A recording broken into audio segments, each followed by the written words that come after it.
Pernah nggak sih, kamu ngerasa ada seorang cewek yang kelihatannya biasa aja sama kamu? Bahkan kadang kelihatan cuek, tapi diam-diam dia masih suka muncul di kehidupan kamu. Tiba-tiba chat dengan alasan yang super sepele, selalu jadi yang pertama lihat story kamu, masih ingat detail kecil tentang diri kamu, sampai sesekali dengan santai ngajak ngobrolin kenangan lama yang pernah kalian lewatin bareng. Dari luar, semua itu kelihatan simpel, bahkan mungkin kamu anggap cuma kebetulan. Tapi, tunggu dulu. Seringkali, itu bukan kebetulan. Bisa jadi, dia sebenarnya lagi kangen sama kamu, cuma dia nggak mau kelihatan terlalu jelas atau terlalu berharap. Nah, di video kali ini, kita bakal bedah tuntas bareng-bareng tentang bahasa rindu yang nggak diucapkan. Jadi, siapin kopi atau teh favorit kamu, duduk yang nyaman, dan tonton sampai habis. Karena setelah ini, cara kamu lihat tanda-tanda kecil dari orang lain bakal berubah total. Sebelum kita mulai, yuk mampir dulu ke kolom komentar dan tulis dari kota mana kamu nonton video ini. Jangan lupa juga buat pencet tombol subscribe, like, dan share biar makin banyak yang paham bahwa nggak semua rasa rindu harus diungkapin pakai kata-kata. Kadang, perasaan itu datang lewat perhatian-perhatian kecil, kenangan yang diulang lagi, atau sikap sederhana yang sebenarnya lagi bilang, "Aku masih mikirin kamu." Pernah nggak kamu ngalamin situasi di mana tiba-tiba seorang cewek ngontak kamu setelah lama banget nggak ada kabar? Pesannya pendek, bahkan kesannya nggak penting. Mungkin dia cuma nanya, "Lagi sibuk nggak?" Atau, kamu masih ingat nggak tempat makan yang dulu kita datengin?" Bahkan lebih simpel lagi, dia cuma ngirim meme lucu atau ngebalas story kamu dengan komentar singkat. Sekilas, itu semua kelihatan biasa aja. Tapi, kalau kamu perhatiin lebih dalam, pesan-pesan kayak gitu tuh sering nyimpen makna yang nggak diucapin secara gamblang. Banyak orang, terutama dalam urusan perasaan, nggak selalu punya nyali buat ngomongin apa yang sebenarnya mereka rasain. Rasa rindu adalah salah satu emosi yang paling sering disembunyiin. Bukan karena perasaan itu nggak kuat, justru karena kekuatannya yang bikin seseorang jadi lebih hati-hati. Ngakuin kalau kita kangen sama seseorang berarti ngebuka sedikit sisi rapuh dalam diri kita. Dan nggak semua orang siap melakukan itu secara frontal. Makanya, sebagian besar cewek milih cara yang lebih halus buat merangkul kembali. Mereka nggak bilang, "Aku kangen kamu." Sebagai gantinya, mereka nyari alasan kecil yang aman buat ngobrol, alasan yang nggak terlalu mencolok, nggak terlalu beresiko, dan yang pasti, nggak bikin mereka kelihatan terlalu berharap. Misalnya, dia tiba-tiba nanyain sesuatu yang sebenarnya super simpel. Sesuatu yang bahkan bisa dia cari sendiri di Google atau tanyain ke orang lain. Tapi, entah kenapa, dia milih nanya ke kamu. Dari luar, itu cuma pertanyaan biasa. Tapi, dari sudut pandang emosional, itu adalah cara jitu buat membuka pintu komunikasi tanpa harus kelihatan terlalu kangen. Kadang, pesan kayak gini juga datang dalam bentuk yang lebih santai. Sebuah meme lucu, video pendek, atau foto random yang dia kirim sambil bilang, "Ini lucu banget, jadi inget kamu." Kalimatnya enteng, bahkan mungkin kelihatan kayak candaan. Tapi, di balik kesederhanaan itu, ada satu hal yang sebenarnya lagi terjadi. Kamu masih ada di pikirannya. Rasa kangen tuh kerjanya kadang aneh. Ia nggak selalu hadir dalam bentuk kata-kata yang terang-terangan. Kadang, ia muncul lewat kebiasaan-kebiasaan kecil, kayak tiba-tiba teringat seseorang pas lihat sesuatu yang lucu, denger lagu tertentu, atau lewat di tempat yang pernah didatengin bareng. Pas momen itu terjadi, orang yang lagi kangen biasanya punya dua pilihan, nahan perasaan itu sendirian, atau nyari cara buat nyentuh lagi kehidupan orang yang dirindukannya. Ngehubungin dengan alasan sepele sering jadi jalan tengah. Itu adalah cara halus buat bilang, "Aku masih ingat kamu," tanpa perlu ngucapinnya langsung. Nah, ada satu hal menarik yang sering dilewatin banyak orang. Ketika seorang cewek melakukan ini, sebenarnya dia lagi ambil langkah kecil yang butuh keberanian. Meskipun kelihatan simpel, ngirim pesan pertama setelah lama nggak ngobrol itu bukan hal yang gampang. Banyak pertanyaan yang mungkin berkecamuk di kepalanya. Dia masih mau ngobrol nggak? Ya? Jangan-jangan dia udah berubah. Atau, mungkin dia udah nggak peduli lagi. Keraguan kayak gitu bikin pesan yang kelihatannya enteng jadi lebih bermakna, karena di baliknya ada harapan kecil. Harapan kalau kamu masih ngebales dengan hangat, masih tertarik buat ngobrol, dan mungkin masih ada ruang buat dia di hidupmu. Di sisi lain, penting juga buat dipahami bahwa nggak semua pesan berarti sesuatu yang romantis. Kadang, seseorang emang cuma pengen ngobrol santai. Tapi, kalau pesan-pesan kecil itu muncul berulang kali, apalagi setelah periode panjang tanpa komunikasi, seringkali itu sinyal kalau ada emosi yang lagi coba nyari jalan keluar. Dalam banyak hubungan, baik yang masih berjalan atau yang udah lewat, komunikasi kayak gini sering jadi titik awal dari sesuatu yang lebih besar. Percakapan kecil yang dimulai dari hal sepele bisa berkembang jadi obrolan panjang. Dari sekadar nanyain kabar, berubah jadi berbagi cerita tentang kehidupan masing-masing. Dan dari situ, perlahan muncul lagi kedekatan yang dulu pernah ada. Yang bikin menarik, orang yang lagi kangen biasanya nggak bakal langsung nunjukin semuanya sekaligus. Mereka geraknya pelan-pelan. Hari ini mungkin cuma ngirim meme, besok ngebalas story kamu. Beberapa hari kemudian, mulai nanyain kabar lebih panjang. Semua itu kayak langkah-langkah kecil buat muji suasana. Apakah kamu masih buka ruang buat dia atau enggak? Buat kamu yang ada di posisi nerima pesan kayak gini, memahami konteks emosionalnya bisa bikin kamu lihat situasi dengan lebih bijak. Kadang, kita kecepatan ngecap pesan kecil sebagai sesuatu yang nggak penting. Padahal, buat orang yang ngirimnya, itu mungkin udah melalui banyak pertimbangan sebelum akhirnya diketik dan dikirim. Nanggapi dengan sikap ramah dan terbuka seringkali jadi hal simpel yang bisa bikin percakapan terasa nyaman.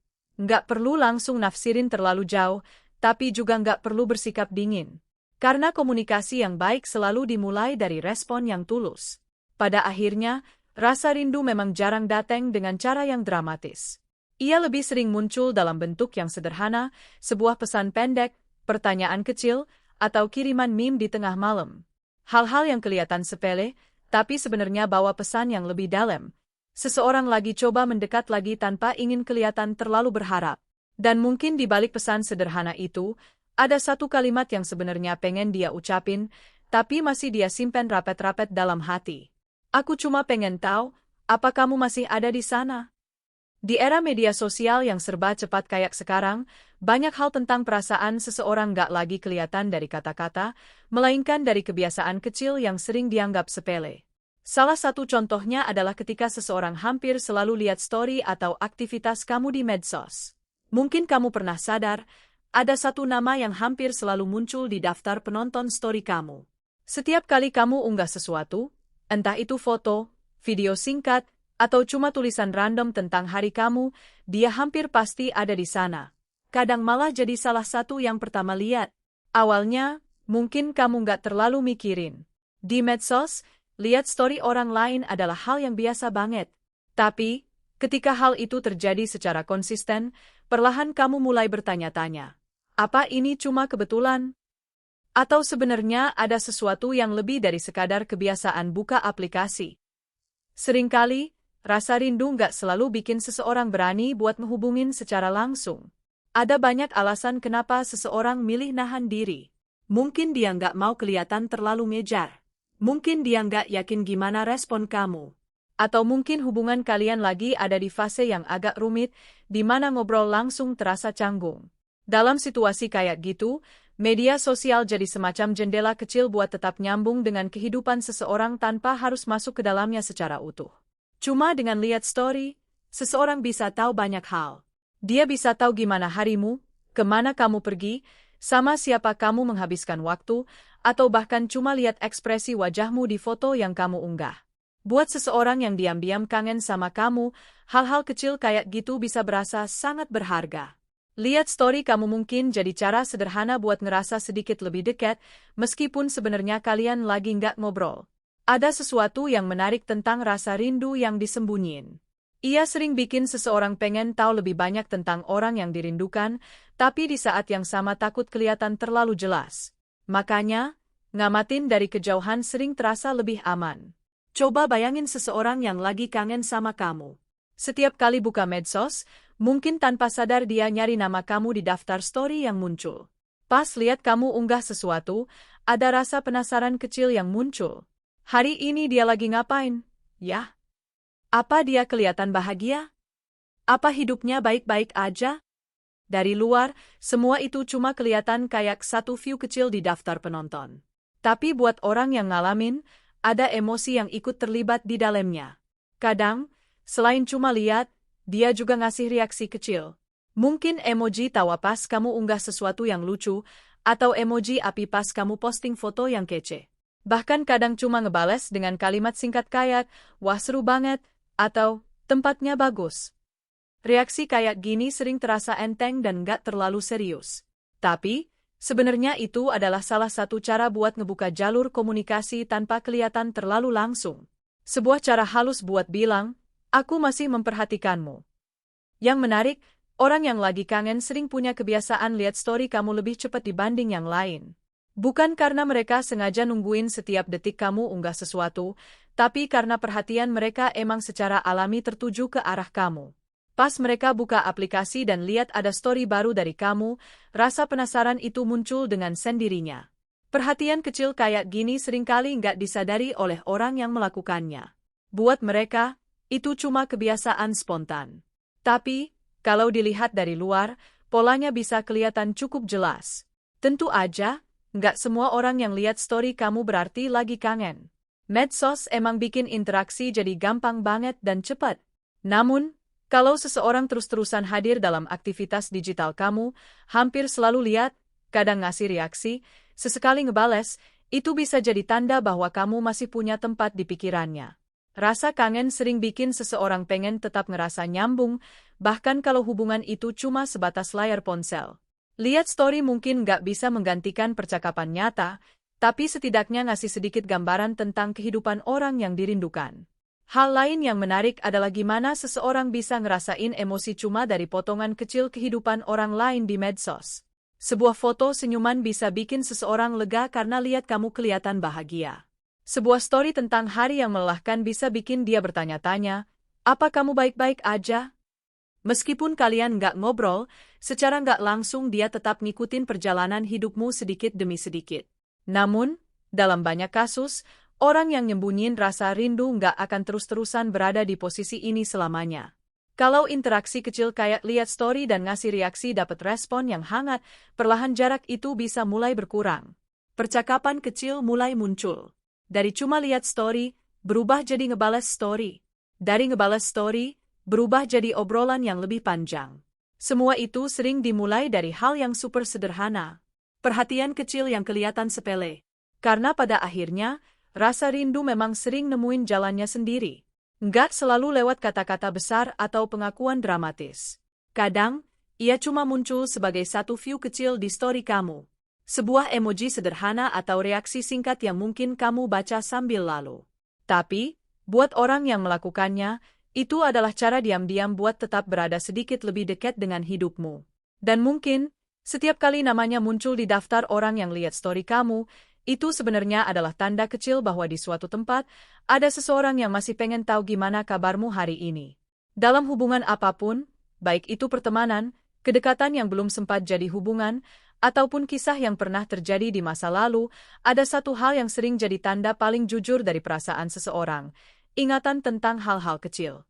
Bukan tentang momen-momen gede yang gampang diingat semua orang, tapi detail-detail simpel yang seringkali bahkan kita sendiri lupa pernah ngomongin. Kita baru nyadar hal itu ketika seseorang tiba-tiba nyebutin sesuatu yang pernah kita ceritain lama banget. Mungkin kamu pernah ngalamin situasi kayak gini. Kamu lagi ngobrol santai. Lalu tiba-tiba dia berkata, "Kamu kan gak suka kopi yang terlalu pahit, ya?" Atau, "Bukannya kamu dulu bilang suka banget mie pedas di tempat itu?" Di momen kayak gitu, kamu mungkin sedikit kaget. Bahkan mungkin kamu sendiri hampir lupa pernah ngomong hal tersebut. Tapi, dia masih ingat. Bagi sebagian orang, ini mungkin kelihatan kayak hal kecil yang gak penting. Tapi, dalam dunia perasaan, hal-hal kecil kayak gini justru sering punya makna yang gede. Karena ingatan tentang detail kecil biasanya gak bertahan lama kalau seseorang gak benar-benar memperhatiinnya. Pas kita dengar cerita dari seseorang yang sebenarnya gak terlalu kita peduliin, informasi itu sering lewat begitu aja. Kita mungkin denger, tapi gak benar-benar nyimpen. Otak kita secara alami cuma nyimpen hal-hal yang terasa penting buat kita. Itulah kenapa, ketika seorang cewek masih ingat detail kecil tentang kamu, makanan favoritmu, lagu yang kamu suka, kebiasaan anehmu pas gugup, atau cerita masa kecil yang pernah kamu bagiin, seringkali itu berarti kamu pernah nempet ruang khusus di pikirannya. Rasa kangen sering bekerja dengan cara yang super halus. Ia nggak selalu muncul dalam bentuk kata-kata kayak, "Aku merindukanmu." Kadang, ia muncul lewat ingatan yang tetap bertahan meskipun waktu udah berjalan cukup lama. Bayangin seseorang yang lagi jalan lewat sebuah kafe, lalu tiba-tiba teringat kamu pernah bilang suka banget kopi di tempat kayak gitu. Atau, pas dia lihat film tertentu, tiba-tiba ingat kamu pernah bilang itu adalah genre favoritmu. Momen-momen kecil kayak gini bisa memicu ingatan yang bawa sosok kamu kembali ke pikirannya. Tanpa disadari, kenangan itu bisa bikin dia tersenyum sendiri, atau bahkan ngerasa sedikit kangen. Hal menarik dari ingatan semacam ini adalah, ia sering muncul secara spontan. Pas kalian ngobrol lagi setelah lama nggak komunikasi, tiba-tiba dia bisa nyebutin sesuatu yang sangat spesifik tentang kamu. Misalnya, lagi asik bahas rencana akhir pekan, lalu dia nyeletuk, "Kalau kamu pasti lebih suka ke tempat yang sepi daripada yang terlalu ramai, kan?" Atau, pas kalian lagi makan bareng dan dia dengan santai bilang, "Kamu dulu selalu pesan yang ini." Kalimat-kalimat simpel kayak gitu mungkin terdengar biasa aja. Tapi, kalau kamu perhatiin, di baliknya ada bukti nyata bahwa kamu masih tersimpan di memori emosionalnya. Orang yang benar-benar lupa biasanya nggak lagi ingat detail kecil kayak gitu. Ingatan mereka mungkin cuma nyisain gambaran umum tentang seseorang, tanpa hal-hal spesifik yang pernah bikin hubungan itu terasa hidup. Sebaliknya, ketika seseorang masih ingat kebiasaan kecilmu, cara kamu bercerita, bahkan hal-hal random yang pernah kamu omongin, itu sering jadi tanda bahwa kenangan tentang kamu nggak pernah benar-benar hilang. Dalam banyak kasus, cewek yang sebenarnya kangen juga nggak selalu sadar bahwa dia nunjukin perasaannya lewat cara ini. Buat dia, nyebutin hal-hal kecil tentang kamu terasa sangat alami. Dia cuma ingat, lalu ngucapinnya tanpa mikir terlalu jauh. Tapi, dari sudut pandang orang yang denger, hal itu bisa berasa cukup mengejutkan. Kamu mungkin mikir, kok dia masih ingat hal itu? Jawabannya simpel, karena pada suatu waktu, kamu cukup berarti buat dia, sehingga detail-detail kecil tentang kamu nggak pernah benar-benar hilang dari pikirannya. Hal lain yang sering terjadi adalah ketika seseorang ingat kebiasaan kamu bahkan dalam situasi yang paling sederhana. Misalnya, dia tahu kamu nggak suka bangun terlalu pagi di akhir pekan. Dia tahu kamu selalu pesan minuman tertentu pas di kafe. Dia tahu kamu cenderung ketawa pas gugup. Semua itu adalah potongan-potongan kecil dari diri kamu yang pernah dia perhatiin dengan cukup dekat. Rasa rindu sering bikin kenangan kayak gini terasa lebih hidup. Ketika seseorang merindukan orang lain, otaknya secara alami mutar balik berbagai momen yang pernah mereka lewatin. Dari sana, detail-detail kecil yang dulu mungkin kelihatan biasa aja, justru jadi hal yang paling diingat. Itulah kenapa, dalam percakapan, seseorang yang sebenarnya kangen sering tanpa sadar ngebawa kembali potongan-potongan kecil dari masa lalu. Bukan karena dia pengen bikin percakapan terasa nostalgia, tapi karena ingatan tentang kamu emang masih ada di sana, tersimpan di antara banyak pengalaman hidup yang udah dia lewatin. Menariknya, hal-hal kecil ini seringkali jadi pengingat bahwa hubungan antara dua orang gak selalu diukur dari seberapa sering mereka ngobrol sekarang, tapi juga dari seberapa dalam mereka pernah saling memperhatiin. Karena perhatian yang tulus biasanya ninggalin jejak yang cukup lama. Pada akhirnya, ketika seorang cewek masih ingat detail kecil tentang kamu, itu sering jadi tanda bahwa kamu bukan cuma orang yang pernah lewat dalam hidupnya. Kamu pernah menjadi bagian dari cerita yang cukup berarti, sehingga bahkan hal-hal sederhana tentang dirimu tetap tersimpan dalam ingatannya. Dan mungkin, setiap kali detail kecil itu muncul dalam percakapan, sebenarnya ada perasaan yang lagi bicara secara diam-diam. Bahwa di suatu sudut pikirannya, kamu masih ada, masih dikenang, dan mungkin masih sedikit dirindukan.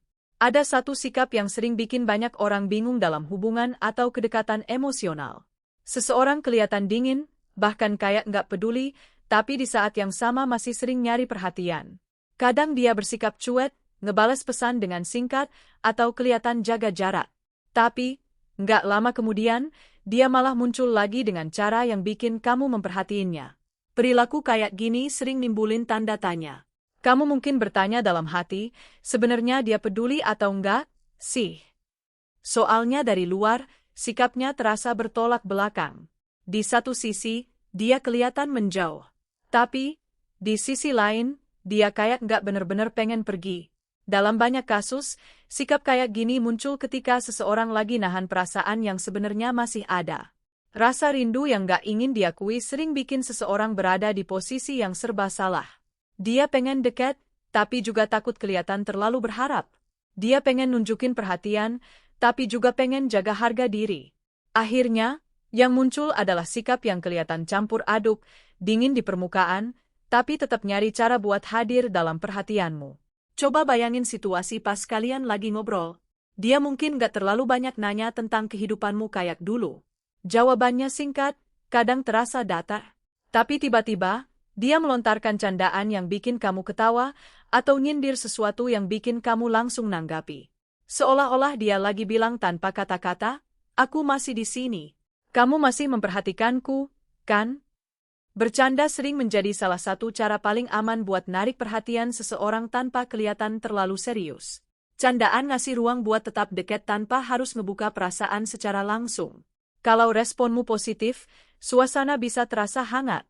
Kalau enggak, dia masih bisa pura-pura kalau semua itu cuma bercanda. Selain candaan, sindiran ringan juga sering jadi bentuk lain dari perhatian yang tersembunyi. Misalnya, pas dia ngomong sesuatu kayak, "Wah, sekarang kamu sibuk banget ya, sampai lupa orang-orang lama." Kalimat kayak gini mungkin diucapin dengan nada santai, bahkan sambil ketawa. Tapi, kalau diperhatiin, di baliknya ada sedikit keinginan untuk diingat kembali. Sindiran ringan sering muncul karena seseorang pengen diperhatiin tanpa harus minta perhatian secara langsung. Sikap dingin yang muncul di waktu lain seringkali bukan berarti dia benar-benar nggak peduli. Justru, kadang itu adalah cara buat melindungi diri sendiri. Ketika perasaan masih ada, tapi situasinya nggak sepenuhnya jelas, jaga jarak terasa kayak cara buat tetap aman secara emosional. Dia mungkin nggak mau kelihatan terlalu kangen. Dia mungkin nggak mau kelihatan terlalu ngejar. Atau, mungkin dia cuma pengen mastiin kalau kamu juga masih nunjukin usaha yang sama. Perasaan manusia emang jarang berjalan lurus. Dalam hubungan yang penuh emosi, seseorang bisa ngerasain dua hal yang bertolak belakang sekaligus, pengen dekat, tapi juga takut terluka. Itulah kenapa sikap dingin sering muncul bersamaan dengan usaha kecil buat tetap dapetin perhatian. Kadang, hal ini kelihatan dari cara dia muncul di momen yang gak terduga. Misalnya, setelah beberapa hari gak banyak ngobrol, tiba-tiba dia ngirim sesuatu yang memancing reaksi kamu. Bisa berupa cerita lucu, komentar tentang sesuatu yang kamu lakuin, atau bahkan pertanyaan random yang sebenarnya nggak terlalu penting. Seolah-olah dia lagi ngetuk pintu perhatianmu, mastiin kalau pintu itu masih kebuka. Yang menarik, orang yang bersikap kayak gini seringkali juga memperhatiin gimana kamu merespons. Kalau kamu kelihatan masih peduli, percakapan bisa jadi lebih hidup. Tapi, kalau kamu kelihatan acuh, dia mungkin bakal balik lagi bersikap dingin. Kayak seseorang yang lagi coba baca situasi sambil jaga jarak emosional, biar nggak kelihatan terlalu rentan. Buat kamu yang ada di posisi penerima, sikap kayak gini emang bisa berasa bikin bingung. Kadang kamu ngerasa dia mendekat, tapi di lain waktu dia kelihatan menjauh. Kadang dia bikin kamu ketawa, tapi beberapa saat kemudian dia balik datar lagi. Namun, kalau dilihat lebih dalam, perilaku ini sering muncul karena seseorang lagi berusaha menyeimbangkan dua hal, perasaan yang masih ada dan keinginan buat tetap jaga diri. Rasa rindu yang disembunyiin emang jarang muncul dalam bentuk yang jelas. Ia lebih sering muncul lewat sikap-sikap kecil yang tampak nggak konsisten. Kadang hangat, kadang dingin, kadang mendekat, kadang menjauh. Tapi, di balik semua itu, biasanya ada satu hal yang tetap sama. Dia masih pengen berada dalam radar perhatianmu. Karena pada akhirnya, seseorang yang benar-benar udah nggak peduli biasanya nggak lagi berusaha buat bikin kamu memperhatiinnya. Dia nggak bakal repot bercanda, nyindir, atau nyari cara buat memancing reaksimu. Sebaliknya, ketika seseorang masih ngelakuin hal-hal kecil buat bikin kamu lihat dia, itu sering jadi tanda bahwa hubungan itu belum selesai sepenuhnya di hatinya. Dia mungkin belum siap ngakuin perasaannya secara langsung. Dia mungkin masih nyoba memahami apa yang sebenarnya dia rasain. Tapi, satu hal yang cukup jelas, dia belum benar-benar pengen ngilang dari hidupmu. Dan mungkin, di balik sikap dingin yang dia tunjukin, sebenarnya ada satu keinginan sederhana yang masih tersimpan. Keinginan buat tahu apakah kamu masih lihat dia kayak dulu. Ada satu hal yang sering terjadi ketika seseorang diam-diam merindukan orang lain, mereka mulai kembali ngebuka lembaran kenangan lama. Bukan dengan cara yang terlalu jelas, bukan juga dengan pengakuan langsung tentang perasaan yang mereka rasain, tapi lewat percakapan sederhana tentang masa lalu yang pernah kalian jalani bareng. Mungkin awalnya terasa sangat santai. Dia tiba-tiba berkata, kamu masih ingat nggak waktu kita nyasar nyari tempat makan itu? Atau, aku tadi lewat tempat yang dulu kita datengin bareng, jadi ingat kejadian waktu itu. Kalimat-kalimat kayak gini terdengar enteng, bahkan mungkin disampaikan sambil ketawa. Tapi, kalau diperhatiin lebih dalam, membicarakan masa lalu seringkali bukan cuma sekedar mengingat cerita lama. Ada emosi yang ikut hadir di dalamnya. Karena setiap kenangan yang dibagikan sebenarnya ngebawa kembali suasana yang pernah ada di antara kalian. Kenangan punya kekuatan yang unik dalam hubungan manusia. Ia mampu menghidupkan kembali perasaan yang dulu pernah dirasain, meskipun waktu udah berlalu cukup lama. Sebuah cerita lama yang diceritain lagi bisa bikin dua orang ketawa kayak dulu. Seolah-olah jarak waktu nggak pernah bener-bener misahin mereka. Ketika seorang cewek mulai sering ngebahas masa lalu kalian, seringkali itu berarti kenangan tersebut masih punya tempat di pikirannya. Ia nggak cuma ingat peristiwanya, tapi juga ingat gimana perasaan yang nyertainya. Misalnya, dia tiba-tiba ingat momen lucu pas kalian ngelakuin sesuatu yang konyol bareng. Atau, dia ingat kejadian kecil yang mungkin dulu terasa biasa aja, tapi sekarang terasa hangat pas diingat lagi. Hal-hal kayak gini biasanya nggak muncul begitu aja kalau seseorang udah bener-bener melupakan. Rasa rindu sering bikin seseorang kembali mutar ulang cerita-cerita lama di pikirannya. Pas kenangan itu muncul, ada keinginan buat ngebagiinnya lagi ke orang yang juga pernah ada di dalam cerita tersebut. Karena kenangan bareng cuma bener-bener hidup ketika dua orang yang ngalamin sama-sama ingat. Itulah kenapa, ngebahas masa lalu sering menjadi cara yang sangat halus buat mendekat lagi. Dengan ngangkat kenangan lama, seseorang bisa ngebuka percakapan tanpa harus langsung ngebicarain perasaan yang sebenarnya. Dia nggak perlu bilang, aku kangen. Cukup dengan nanya, kamu masih ingat waktu itu nggak? Percakapan udah bisa mengalir ke arah yang lebih hangat. Di balik pertanyaan simpel kayak gitu, sebenarnya ada harapan kecil. Harapan kalau kamu juga masih ingat momen tersebut, kalau kenangan itu nggak cuma berarti buat dia, tapi juga buat kamu. Kalau kamu ngejawab dengan antusias, ketawa, atau nambahin detail lain dari cerita itu, biasanya suasana bakal berubah jadi lebih hidup. Dari cuma satu cerita lama, percakapan bisa berkembang jadi banyak kenangan lain yang ikut muncul. Dan tanpa sadar, kalian lagi berjalan balik ke lorong waktu yang pernah kalian lalui bareng. Ada juga momen ketika seseorang ngebahas masa lalu bukan cuma karena kenangannya lucu atau menyenangin, tapi karena kenangan itu punya makna emosional yang dalam. Misalnya, tentang perjuangan yang pernah kalian lewatin bareng, atau tentang waktu ketika kalian saling dukung satu sama lain.